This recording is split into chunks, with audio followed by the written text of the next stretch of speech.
Donc, la première raison pour laquelle on a décidé de s'engager là-dedans, c'était vraiment cette partie RSE. La deuxième raison, elle est à chercher plutôt du côté justement des objectifs à atteindre en termes de handicap. On a aujourd'hui tous en tête cet objectif de 6%, et on sait que ça passe en partie par l'embauche de personnes en situation de handicap.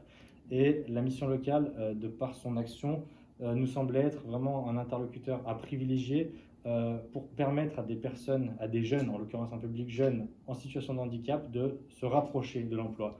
Et qui dit se rapprocher de l'emploi, dit potentiellement se rapprocher aussi d'Homserve.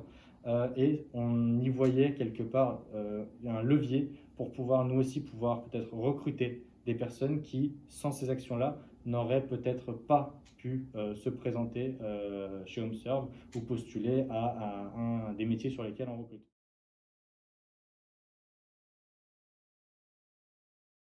La première, elle va être d'ordre budgétaire.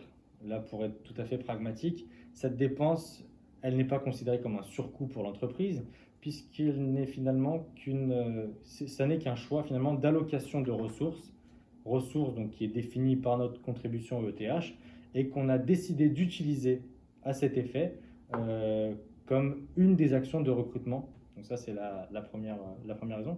La deuxième, c'est qu'au vu de la présentation que vous nous avez faite, on a pu aussi clairement identifier le travail qui a été accompli sur l'année écoulée, mais aussi et surtout le travail qui reste à accomplir sur les années à venir, dans un engagement auquel on croit, nous, qui est l'accompagnement des jeunes en situation de handicap.